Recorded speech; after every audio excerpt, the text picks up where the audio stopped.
Shalom, shalom, bienvenidos nuevamente a este espacio de preguntas, respuestas y desarrollo de temas de interés no ágida, es decir, los temas que son vinculantes a las personas no judías que se acercan a la Torá, al judaísmo, para aprender, para tomar de la sabiduría de la Torá y poder implementarla en sus vidas. Y como siempre explicamos, no todos los preceptos y todas las cosas que están en la Torá y en los libros judíos son aplicables a todas las naciones, al resto del mundo.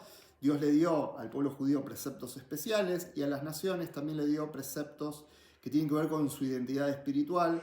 Básicamente son 7 preceptos que aplican a toda la humanidad. Es un código legal, ético, moral que aplica a todos los seres humanos y en este espacio enseñamos ese código moral, ético, legal que el Creador le entregó a Noé, luego del diluvio universal, y desarrollamos todas las derivaciones que existen de esas 7 categorías principales.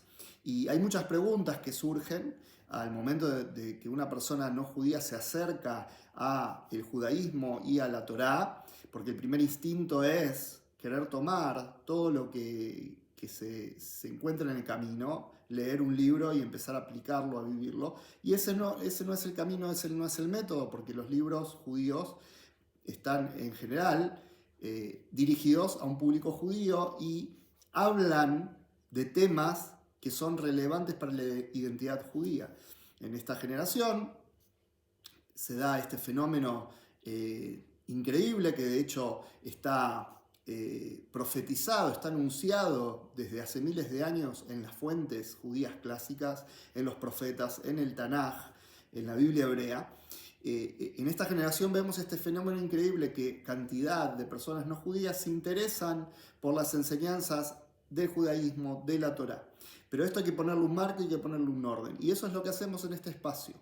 Y como el primer instinto es tomar todo lo que se encuentra en el camino y empezar a usarlo o intentar utilizarlo, una de las cosas más frecuentes que los noágidas suelen tomar es el shofar, es este cuerno, en este caso de carnero, que es algo muy icónico en el judaísmo, es una figura muy representativa del judaísmo. Cuando alguien quiere representar gráficamente el judaísmo, que utiliza un Maguen David, una estrella de David, o un shofar, un candelabro, son elementos muy representativos del pueblo judío.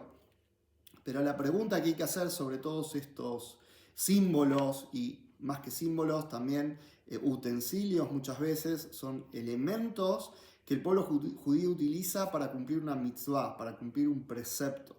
Hay que preguntar qué aplicación, qué vinculación tiene, si es que la hay, con los noágidas, porque no es cuestión de tomar cualquier elemento o cualquier precepto y tratar de implementarlo. La pregunta clave acá es qué es lo que Dios pide de mí, no lo que yo quiero hacer. De hecho, en el judaísmo hablamos de Avodat Hashem, de servir a Dios. Servir a Dios es hacer su voluntad, lo que Él me pide.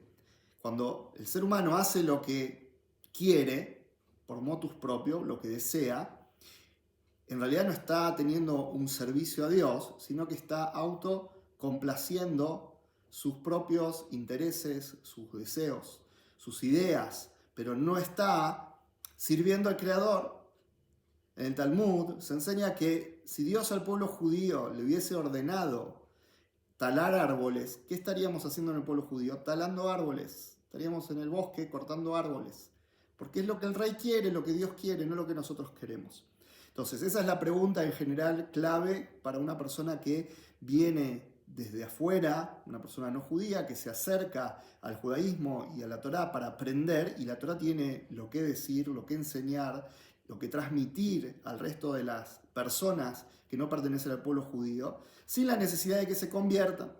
Pero como sea, en el video anterior, y queremos continuar en este, es hablar un poquito sobre el shofar, que equivocadamente muchas veces los noágidas se aferran al elemento, ¿sí? ven el elemento y realmente es interesante, es algo que llama la atención y su implementación en los noágidas realmente no es necesaria.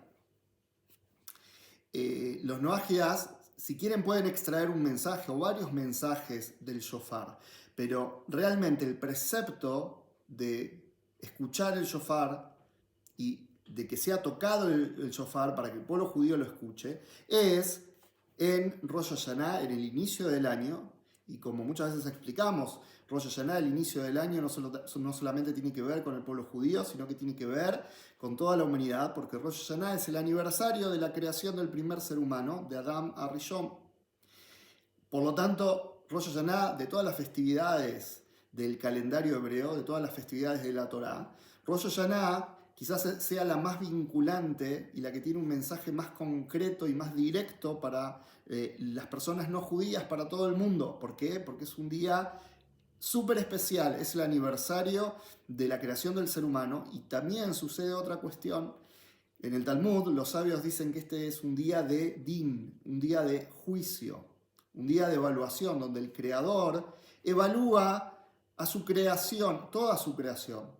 En el Talmud se relata cómo es este juicio, que toda la creación pasa delante del creador, como las ovejas pasan delante del pastor y el pastor las mira y las examina y decide cuál va a ser el destino, cuál va a ser el futuro de esa oveja. Así, de la misma manera, todas las creaciones son sometidas a evaluación en el día de Rosh Hashanah. Por eso es conocido como Yom Adin. Es el día de Din, de justicia, donde hay juicio, donde en ese día el creador evalúa, juzga y emite sentencia. Entonces, este es un día muy especial, por eso el mes anterior, el mes de Elul, en el judaísmo es un mes de preparación con teshuvá, con retorno sincero al Creador, con retorno al camino correcto, al camino de la rectitud, de la justicia, de las buenas obras, de pedir perdón, de enmendar las cuentas que estén pendientes en todos los sentidos, económicos, materiales, personales, emocionales. Todo lo que uno pueda corregir, uno lo trata de corregir previo a Rosh Hashanah para llegar al día del juicio con las cosas en orden. Y Dios quiere emitir un juicio positivo. El juicio no es no tiene por qué ser negativo. El juicio puede ser sobre cosas buenas. El Creador siempre nos quiere dar y conceder bendiciones, cosas buenas. Por eso nos deseamos en el pueblo judío un año bueno y dulce, que el año que estamos por iniciar sea realmente un año colmada de solo cosas buenas, cosas dulces, en la práctica, que las veamos, las experimentemos como tales. Pero hay un juicio. El juicio existe, el día en el año donde hay una evaluación es Rosh Hashanah, y esto es vinculante a todo el mundo. Y el pueblo judío, precisamente en este día, tiene el precepto, como dice la Torá en el libro de Bamidbar, ahí en el capítulo 29, dice lo siguiente: y en el séptimo mes, que es el mes que estamos por empezar, el mes de Tishrei, que el primer día del mes de Tishrei es precisamente Rosh Hashanah, en el séptimo mes, acá hago un paréntesis porque alguien puede decir, si es el inicio del año, ¿cómo es el séptimo mes? En el calendario judío hay varios inicios de año. Acá habla del séptimo mes, contando como inicio del año la cuenta de los años de la salida de Egipto, del pueblo judío de Egipto, de Mitzrayim. Esa es una cuenta, la cuenta de los años a partir de la salida de Egipto, y eso fue en el mes de Nisan, o sea, hace 6 meses, por lo tanto el mes de Tishrei va a ser el séptimo mes. Bueno, hay varios inicios de año dentro del calendario hebreo, dentro del calendario judío. Tenemos varios inicios de año que evocan y conmemoran diferentes eventos, ¿sí? Por eso acá aclaramos que el Rosh Hashanah, el inicio del año del mes de Tishrei, es el inicio de año con respecto a la creación del hombre, y esa es su relevancia. La salida de Egipto es relevante con el pueblo judío, pero no con todo el mundo. En cambio, en Tishrei hay un mensaje para toda la humanidad porque Adán fue creado en este día. Como sea, hago este paréntesis para aclarar esto, que el versículo lo trae como el séptimo mes, pero según la cuenta de la creación es el primer mes del año. Como sea, el versículo dice, y en el séptimo mes, el primer día del mes, será declarado día festivo para vosotros, un día de teruá para vosotros. Teruá es el toque del shofar, es el sonido del shofar, es un día para hacer sonar el shofar. Y Maimónides, en las leyes de Teshuvá, las leyes que tienen que ver con el retorno a Dios, de lo que veníamos hablando, escribe: aunque hacer sonar el shofar en Rosh Hashanah es un decreto divino, lo que es aceptado sin que necesitemos entender su motivo. Un decreto es algo que no necesito entender el motivo. Un decreto es un decreto, hay que cumplirlo porque el rey pide que hagamos eso.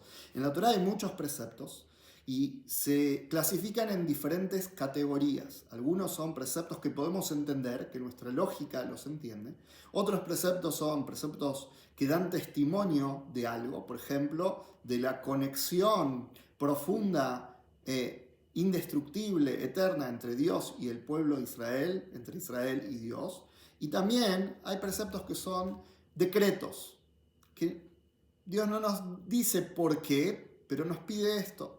Después los sabios traen explicaciones y traen muchas cosas con respecto a estos preceptos, pero en la Torá uno ve que Dios da un precepto, un mandamiento, y estos mandamientos, cuando Dios pide algo y uno no entiende quizás el motivo, lo que está siendo probado ahí es nuestra confianza y nuestro compromiso incondicional con el Creador.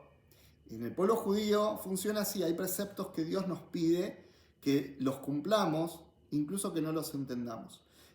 Con las naciones, con los hijos de Noaj, esto no funciona de la misma manera. ¿Por qué? Porque los 7 preceptos son preceptos que también la lógica los puede captar, los puede entender. Una persona no necesita forzosamente que Dios le diga que no tiene que asesinar, o que no tiene que robar, o que tiene que respetar la vida en todos sus sentidos, a los animales, que tiene que respetar la familia. Son cosas que el ser humano, si usa su intelecto, puede llegar a la conclusión de que son necesarias, que no se puede permitir una sociedad donde haya robo, asesinato, porque eso nos introduce en un camino de autodestrucción y no tenemos futuro.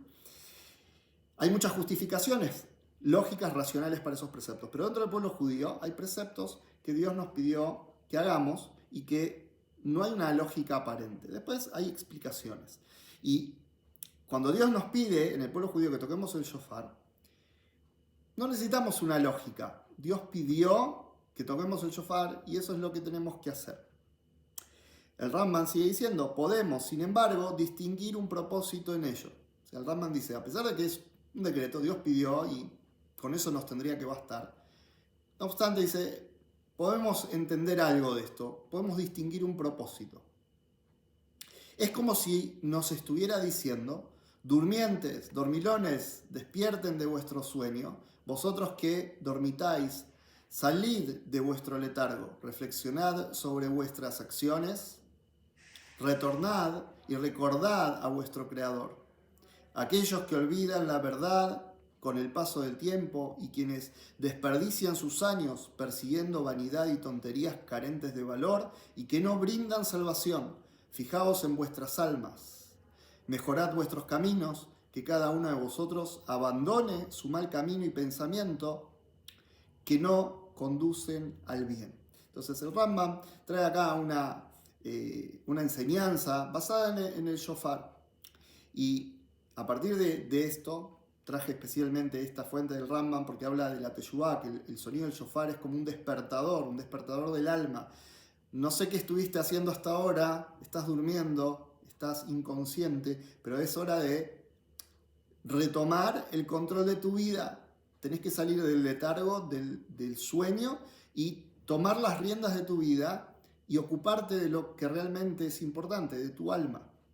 La vida física, el cuerpo físico, pasa. Todos tenemos una fecha de vencimiento, en algún momento nos vamos de este mundo, que sea después de los 120 años para todos, pero hay un momento donde uno se va, pero lo que queda es el alma, que el alma es eterna. Y el shofar es un llamado a esto, al alma. Entonces, la primera cosa que tenemos que entender es que lo importante del shofar es el mensaje que nos está transmitiendo, que nos está dejando. Los sabios explican mucho sobre el simbolismo del shofar. Y algo que mencionamos en el video anterior es que el shofar tiene leyes, dentro del judaísmo tiene leyes, tanto con respecto a los sonidos, pero también con respecto a la estética, cómo se ve. Tiene que ser con una forma especial, tiene que tener una medida mínima, tiene que tener ciertas cualidades físicas.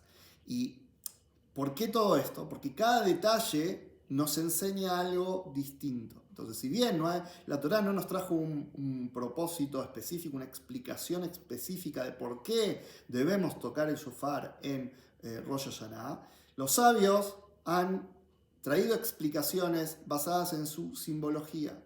Y el Rambam, la primera explicación que nos trae es esta cuestión de la teshuvá. Después, Rabbi Sadia Gaón, otro gran sabio dentro del pueblo judío, trajo 10 enseñanzas que podemos extraer del shofar. No todas estas enseñanzas son relevantes para los noágidas, no todas son aplicables, pero vamos a ver algunas para aprender algo del shofar, porque como dijimos, la mitzvah es del pueblo judío. Entonces, un noágida no tiene una necesidad ni de comprar un shofar, ni de tocarlo, ni de escucharlo. Y vamos a ver ahora algo muy importante al final, después que leamos algunas de las explicaciones y enseñanzas de Rabbi Sadia Gaón, vamos a ver algo muy importante sobre esto, sobre esta cuestión de que el pueblo judío tiene la mitzvah, el precepto de tocar el shofar. Los noágidas no. Igual los noágidas se van a beneficiar de esto, pero mitzvah no tienen. Lo que sí pueden hacer los noágidas es extraer la enseñanza. Y la primera que podemos extraer es la del Rambam, que es el shofar. Y cuando llega esta época, esta temporada de Elul y llega Rosh Hashanah, también acostumbramos tocar el shofar en Yom Kippur, el día de las expiaciones. Si bien ahí no es una mitzvah como tal, pero también acostumbramos. Todos estos días son días de teshuvá, de retorno, de reconexión. Y para hacer teshuvá uno se tiene que despertar, uno tiene que ser consciente de sí mismo y tomar las riendas de su vida y encaminarse a donde tiene que ir. Quizás la persona está yendo 180 grados hacia otro lugar, hacia otro lado, pero este es el tiempo donde uno tiene que reencaminarse, es una oportunidad. Las puertas de la teshuvá siempre están abiertas todo el año, 24/7, 365, todos los días del año, día, noche, siempre. Pero esta temporada es una temporada especial donde Dios nos da muchas facilidades para hacer teshuvá. Entonces, la primera enseñanza que nos deja el shofar es que el shofar es un despertador para que tomemos conciencia de que quizás en el año nos alejamos del plan original, de lo que Dios espera de nosotros, y nos convertimos en otra cosa, a veces hasta irreconocible. Uno quizás se mira en el espejo y dice, ¿en qué me convertí? ¿Cómo llegué a esto? Lo importante no es en lo que me convertí, lo importante es en que siempre puedo retornar, siempre puedo volver. Esa es la grandeza de la teshuvá, esa es la grandeza de este regalo que Dios le dio a la humanidad, de poder corregirse, de poder enmendarse. Entonces, primera enseñanza del Rambam es que el shofar es un despertador que nos llama a la teshuvá, que nos hace tomar conciencia de nosotros y tomar el control. Vamos a las enseñanzas de Rabbi Sadia Gaón. Dice, Rosh Hashanah marca el comienzo de la creación, el día en que Dios creó el mundo y se convirtió en su rey. Es otra cosa que nos trae a la conciencia el sonido del shofar. Que Dios creó al ser humano en Rosh Hashanah, porque shofar es sinónimo de Rosh Hashanah, ahí está la mitzvah, no en otro lugar, no en otro momento. Y hay leyes, como todo en la Torá, hay leyes que regulan cuándo se toca, en qué momento, de qué forma, cuántas veces. Por eso a la pregunta del video anterior, no es algo para tocar en cualquier momento, de noche, cuando rezo, en cualquier rezo. Esto tiene leyes muy específicas de cuándo se toca, cómo se toca. Entonces no es cuestión de agarrar un shofar y tocarlo. ¿Por qué? Porque eso se convertiría en un servicio extraño, algo que Dios no pidió. Y eso es un problema, cuando el noágida toma algo, aunque sea algo de la Torá, y comienza a inventar leyes, acciones, rituales, está creando una nueva religión. Y eso está precisamente prohibido dentro de los 7 preceptos. Una regulación que traen los 7 preceptos es que los noágidas no pueden crear una religión, está prohibido hacer religiones. Y de hecho ese fue el peor invento de la humanidad, las religiones. La Torá no habla de religión, la Torá habla de mitzvot, de preceptos, de la voluntad y la sabiduría divina, de lo que Dios quiere de nosotros, pero no de religión. Entonces cuando el ser humano toma algo, incluso que Dios haya dado eso, y lo transforma en una religión, entra en un terreno peligroso. Entonces los noágidas tienen prohibido, por sus propias leyes, por su propio código de ley, tienen prohibido gestar una religión a medida, hacer lo que quieren. Así como el judío no lo puede hacer. El judío tiene que hacer lo que la Torá pide, no lo que él quiere. Entonces, el judío cuando toca el shofar, lo toca porque está cumpliendo una mitzvah, está cumpliendo una orden divina. Y hay una diferencia entre cuando cumplimos un precepto y cuando tenemos una costumbre, un minag. Minag significa una costumbre dentro del pueblo judío, pero la diferencia dentro del pueblo judío está clara en cuando estamos cumpliendo una mitzvah, un precepto, y cuando estamos haciendo una costumbre, que puede ser una buena costumbre, pero hay una diferencia que está presente y que se considera. Entonces los noágidas muchas veces toman el shofar y no tienen en consideración ni las leyes ni las costumbres, y crean con esto un culto, un servicio extraño, algo que Dios no pidió. Y ahí estamos entrando en el terreno de la avodah zará, de la idolatría, que eso es la idolatría. ¿Qué es la idolatría? Un servicio extraño, algo que Dios no pidió, y que finalmente ese servicio extraño llega a apartar a la persona del Creador. Por más que la persona tenga buena intención, que diga yo esto lo hago para conectarme con Dios, pero si no es el camino, no es la forma que Dios te puso de conexión, finalmente el resultado es lo opuesto. En vez de conectarte, te desconectas. Por más que tuviste buena intención, pero el secreto es hacer lo que Dios me pide, no lo que yo quiero. Ahí está el secreto de la verdadera espiritualidad. Hacer lo que Dios pide. Entonces, la primera enseñanza que nos trae Rabbi Sadia Gaón es que el shofar nos recuerda la creación del ser humano y que en este día Dios se convirtió en rey de la creación. Y de hecho en las bendiciones, en los rezos, todo el tiempo, todo el año, estamos evocando a Dios como rey, rey del mundo, Melech Haolam, el rey del mundo, el rey del universo. Así como es costumbre tocar trompetas para glorificar al rey y proclamar nuestra sumisión ante él, del mismo modo mostramos nuestra aceptación del reinado de Dios a través de hacer sonar el shofar. Es un recordatorio de que hay un rey y al rey se lo enaltece con el sonido de trompetas, se le da honor con el sonido de trompetas. Entonces el sonido del shofar, ¿qué nos hace acordar? Que hay un rey, que este mundo tiene no solamente un conductor, no solamente un creador, sino que también tiene un conductor. Mucha gente cree que el mundo tiene un creador, pero no un conductor. Lo importante es que Dios no solo creó el mundo, sino que lo conduce, lo dirige.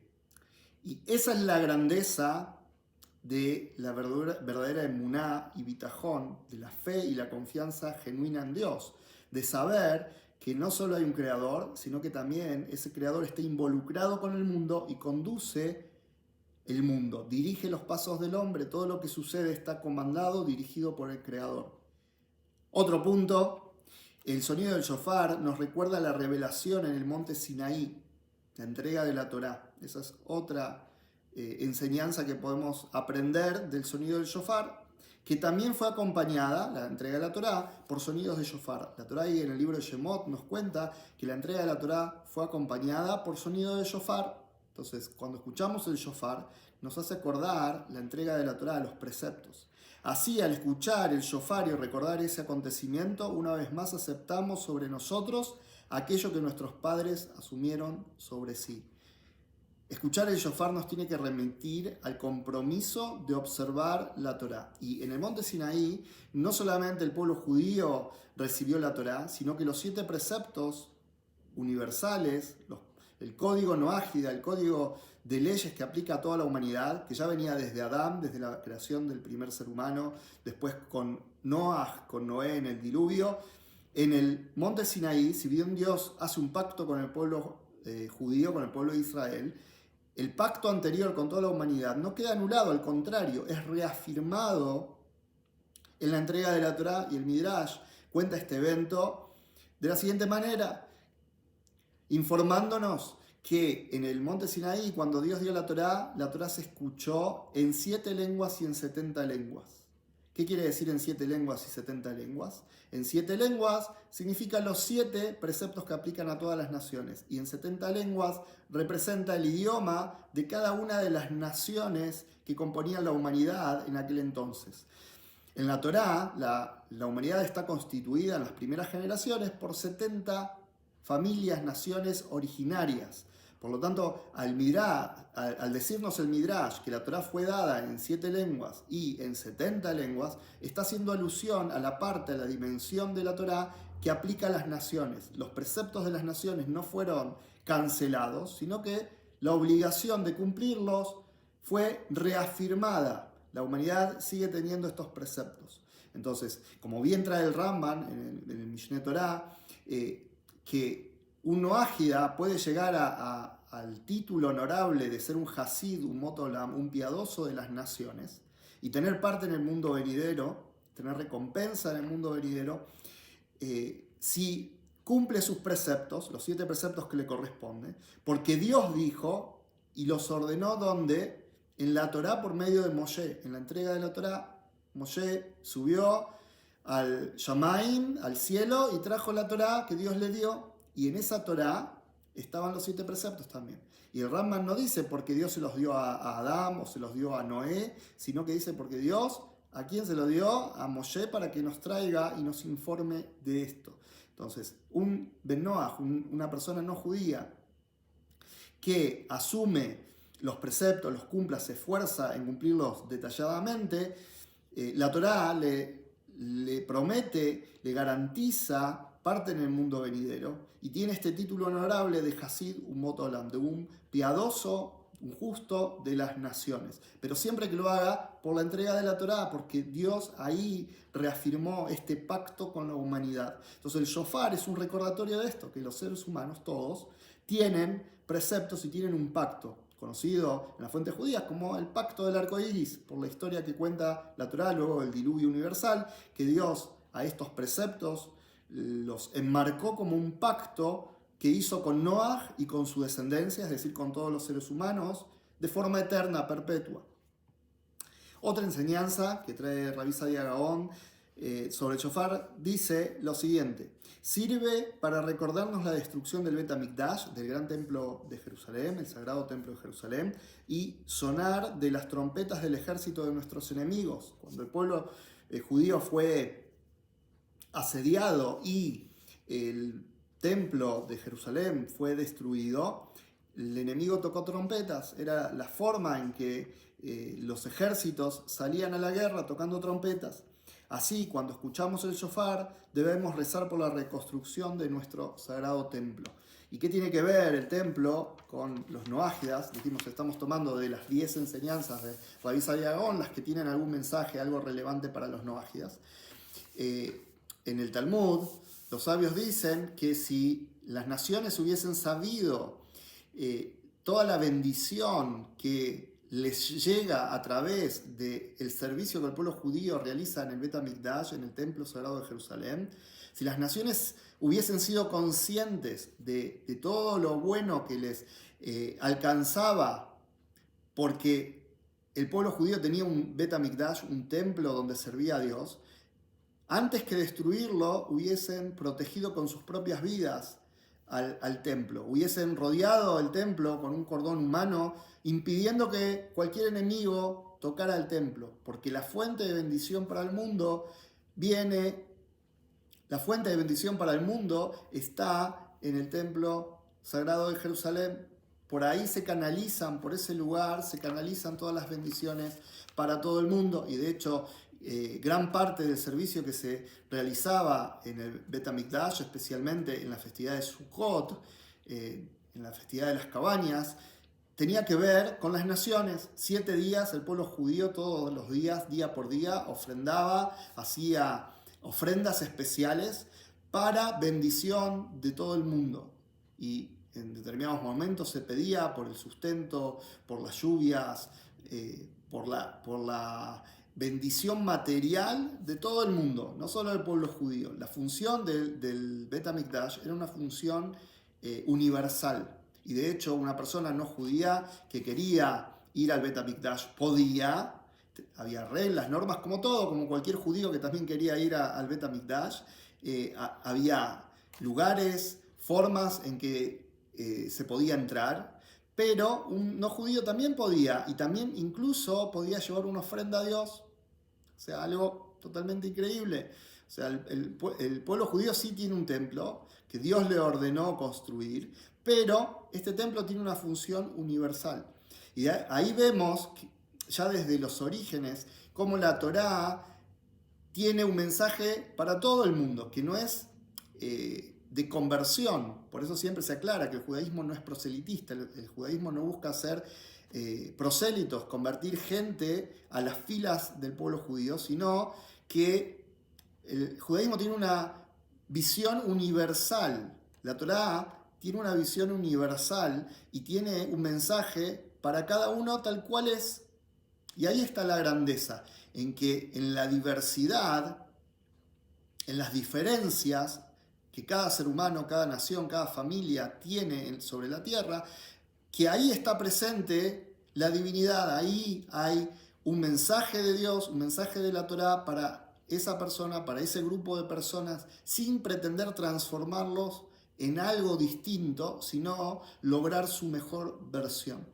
Y el templo es testimonio de esto, de que la luz espiritual del Bet HaMikdash irradiaba a toda la humanidad. Por eso cuando se escucha un shofar, uno también tiene que acordarse que el Bet HaMikdash fue destruido y en ese día sonaron trompetas que anunciaban lamentablemente la destrucción del Bet HaMikdash. Pero uno también tiene que saber que así como fue destruido el Bet HaMikdash, Dios prometió que se va a reconstruir. Por eso acá leímos recién que cuando uno escucha el shofar tiene que acordarse de la destrucción del Bet HaMikdash, pero ¿qué tiene que hacer?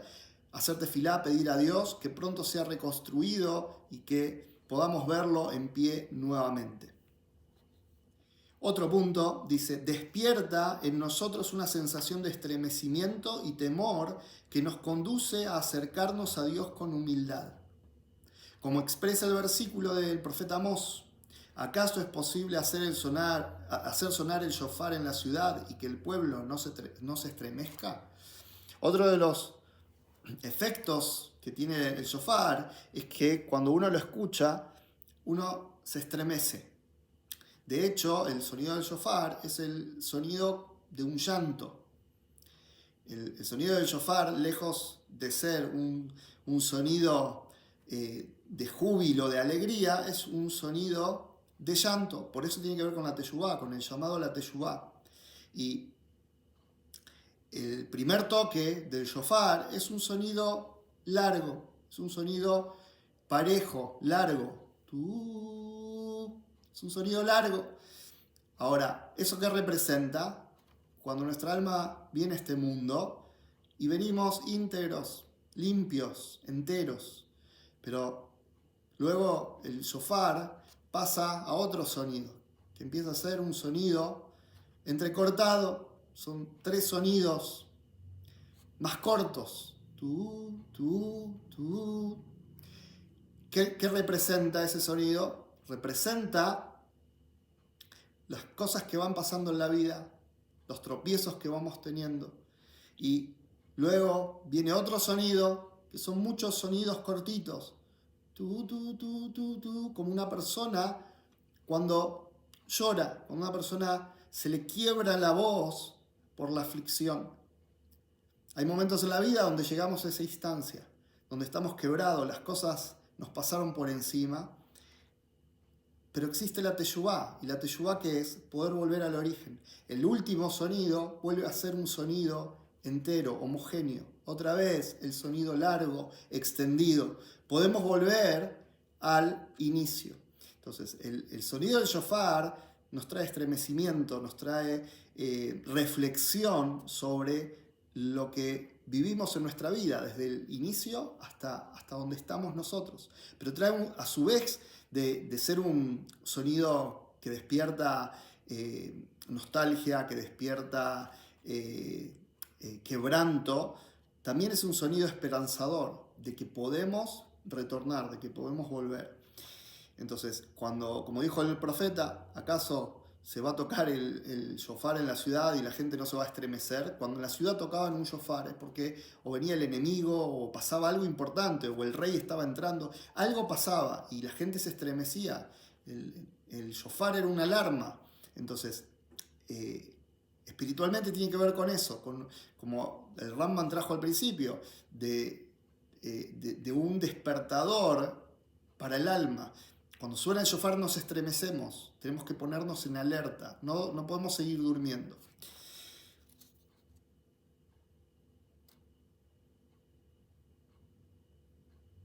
Otro punto dice, sirve para recordarnos la futura convocatoria de todos los exiliados del pueblo judío y para despertar nuestro anhelo de que ello suceda, como declara el versículo del profeta Yeshayahu, será en aquel día que será sonar el gran shofar y retornarán los extraviados de la tierra de Asiria. Entonces también el shofar evoca la redención, no solamente de eventos del pasado, no eventos de nuestra vida solamente, sino también evoca la geulá, la redención. En los momentos importantes vemos en la Torá que está el shofar de por medio. En la atadura de Isaac, cuando Abraham llevó a su hijo Isaac atado para ofrecerlo delante de Dios, y ahí Dios cambió a Isaac por un carnero. Ahí aparece la imagen del shofar en la Torá. Fue un momento importante, un momento que marcó el destino de Abraham y de su descendencia hasta nosotros, hasta la actualidad. También en la entrega de la Torá, y también vemos el shofar, el gran shofar, como lo llama el profeta, que se va a hacer escuchar, que va a sonar en el futuro, que sea pronto, inmediatamente, de la llegada del Mashiach, con la Geulá, con la redención. Y como explican las fuentes, la redención, la Geulá, no solamente tiene que ver con el pueblo judío, sino también con la introducción de una era de paz, de armonía universal, para toda la humanidad, para todas las naciones. El profeta Yeshayahu habla en extenso sobre esa época, para nosotros increíble. Uno a veces ve la historia del mundo y también uno ve su propia generación, y uno dice, todo lo que habla el profeta Yeshayahu pareciera ciencia ficción, donde no van a haber guerras, donde va a haber tolerancia, amor, compañerismo, donde no va a haber celos, envidias, etc. Todo eso parece algo utópico, pero en realidad es lo que está prometido y está vaticinado desde la antigüedad en los profetas de verdad y justicia del pueblo judío, que va a llegar una era donde eso va a ser algo real, no va a ser un sueño, sino que va a ser una realidad. Y esta realidad va a afectar a todas las naciones también. Entonces, en ese tiempo, el mundo se va a llenar del conocimiento de Dios, así como el agua cubre el lecho marino, así lo describe el profeta. Y el shofar nos hace acordar esa instancia que todos anhelamos, el pueblo judío y también los noágidas conscientes que saben que esto está anunciado desde el principio, que está en la Torá, que está en los profetas desde la antigüedad. Los noágidas también tienen que recordar que queremos escuchar ese shofar y que tenemos que pedir que suene ese gran shofar, que Hashem haga que esto suceda pronto, de inmediato. Y otra enseñanza que podemos sacar, ya la última de las enseñanzas de Rabbi Sadia Gaon, el shofar sirve para recordarnos la resurrección de los difuntos, algo que se llama en el judaísmo Tejiat Metim, que es la resurrección de los muertos. Y es de hecho uno de los 13 principios de fe del monoteísmo, de la Torá, que trae el Rambam. Uno de los principios de fe de la Torá es que Dios en el futuro va a resucitar a los muertos, que va a resucitar a los difuntos. Como declara el versículo, todos los habitantes del mundo y los que descansan en la tierra verán cómo es alzado un estandarte en el monte y escucharán el retumbar del shofar al hacerse sonar. El versículo dice, todos los habitantes del mundo y los que descansan en la tierra, o sea, los que fallecieron van a regresar y todos van a escuchar el shofar. Entonces cuando escuchamos el shofar también tenemos que acordarnos de este principio de fe. Es uno de los fundamentos y principios de la Torá, que la vida continúa después de esta vida física. Lo que realmente somos es el alma, esa es nuestra esencia, y eso continúa y finalmente Dios va a devolver, va a regresar las almas a los cuerpos. Y cuando suceda esto, dice que los habitantes del mundo y también los que descansan en la tierra van a escuchar el retumbar del shofar al hacerse sonar. Entonces todas estas enseñanzas son muy profundas, hay mucho para ampliar, para detallar de todas estas cuestiones. Dimos un pantallazo y hablamos un poco en general sobre cada una. Todo esto es lo que un noágida puede tomar del shofar, de sus sonidos, de la forma del shofar. Hay muchas otras enseñanzas, pero como dijimos al principio, lo que leímos, de que no necesitamos en el pueblo judío todas las explicaciones para la mitzvah. La mitzvah es que Dios nos dijo y lo tenemos que hacer. Pero explicaciones no faltan dentro del pueblo judío de por qué se toca y qué es lo que genera. Y quiero terminar con algo muy interesante del Ramjal. El Ramjal trae una explicación muy linda. Dice, todos estos motivos que menciona Rabbi Sadia Gaon, incluso el motivo del Rambam, son motivos que vienen de costado, pero no es el motivo principal por el cual Dios dio esta mitzvah. Ramjal, cabalista verdadero, genuino del pueblo judío, él escribe el motivo según la Kabbalah, basado en el Zohar y en la tradición cabalística, el Zohar, el gran libro de Kabbalah, el libro del esplendor. Él trae la siguiente explicación de que, y también en el Talmud está mencionado en el Tratado de Rosh Hashanah, que cuando el pueblo judío cumple la mitzvah, el precepto de tocar el shofar en Rosh Hashanah, ¿qué es lo que sucede espiritualmente? Dios se levanta del trono de juicio severo y se sienta en el juicio de misericordia. En el día de Rosh Hashanah, que es cuando el pueblo judío tiene el precepto de tocar el shofar, en ese día hay juicio, como explicamos al inicio de la clase. Cuando Dios está sentado en el juicio, en el sitial de juicio severo, nadie sobrevive a ese juicio.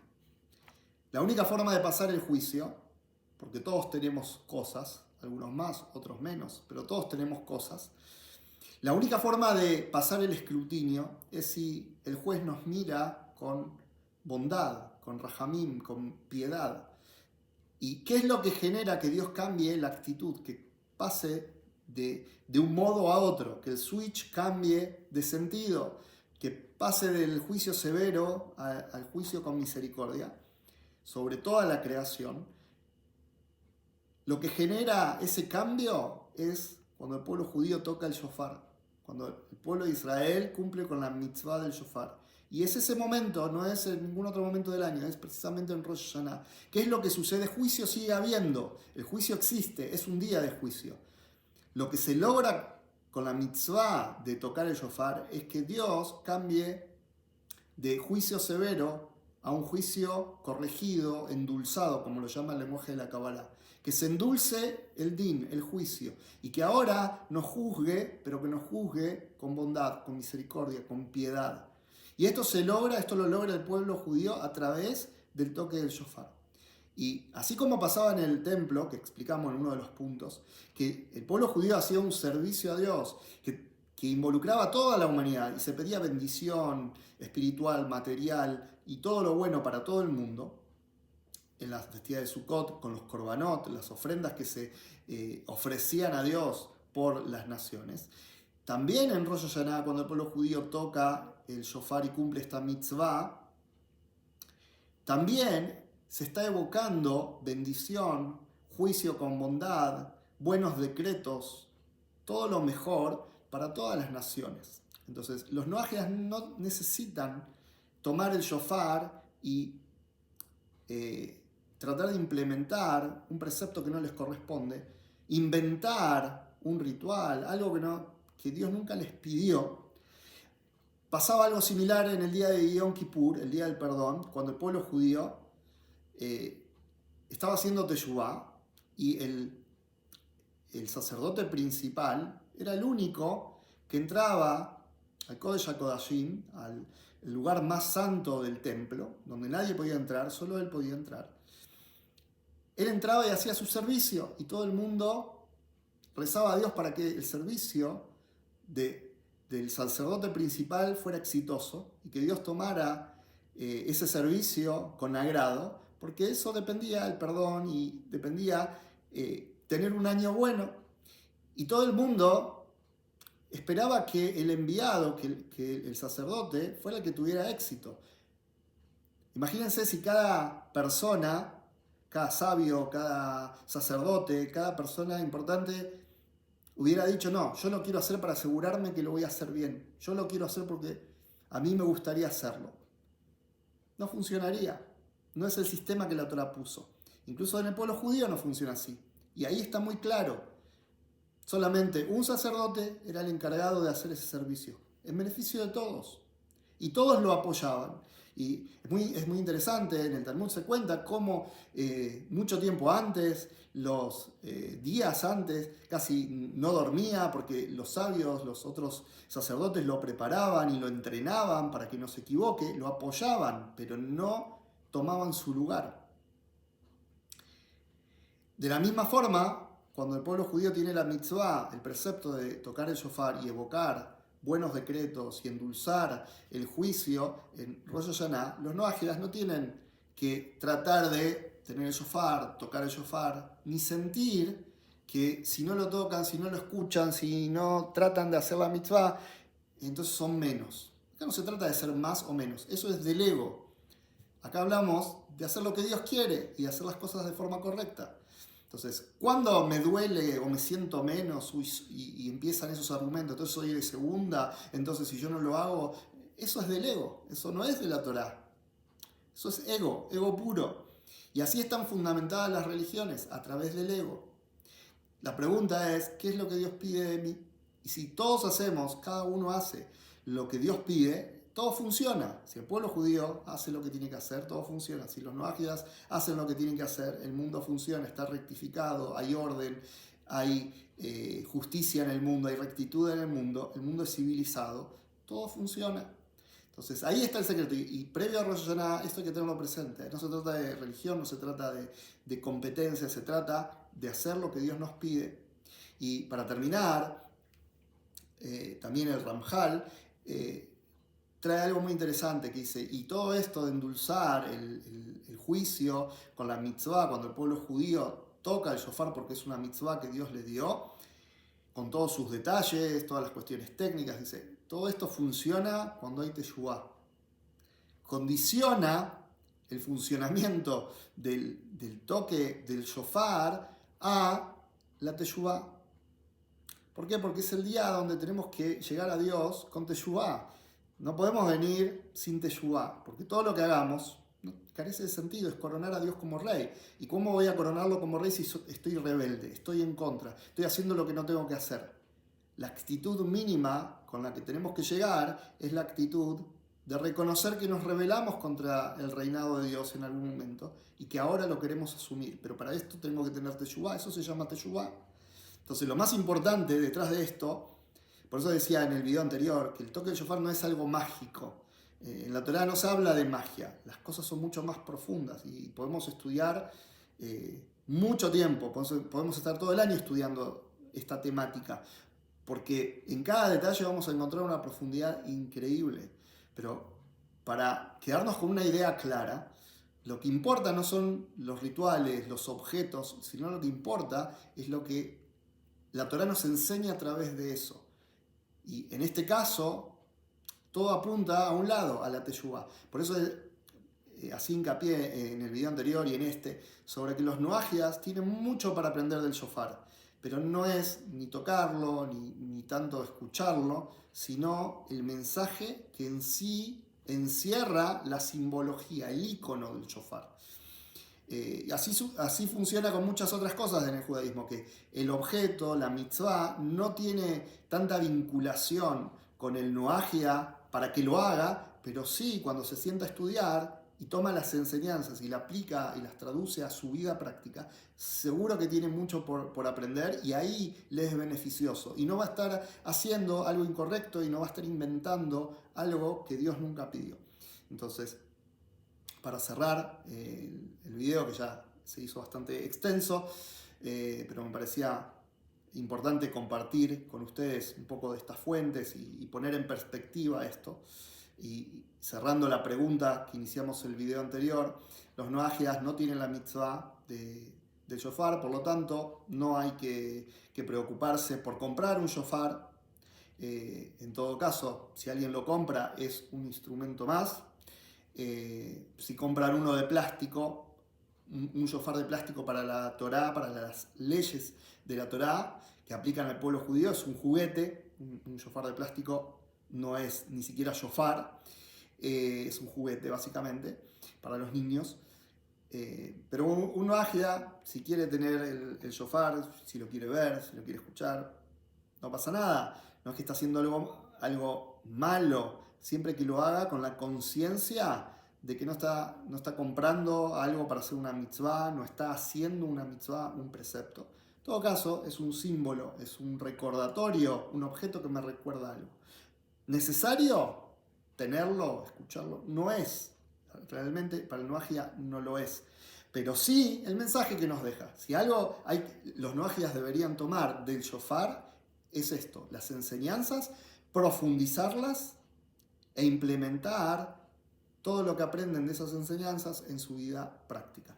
Y básicamente, cuando cada uno haga lo que tiene que hacer, el pueblo judío tocando el shofar, pidiendo a Dios por un buen año, los noajias haciendo de este mundo un lugar mejor, haciendo un lugar justo, recto, con bondad, con actos de justicia, seguramente Dios va a decretar para todos nosotros un año bueno, dulce, con las mejores cosas.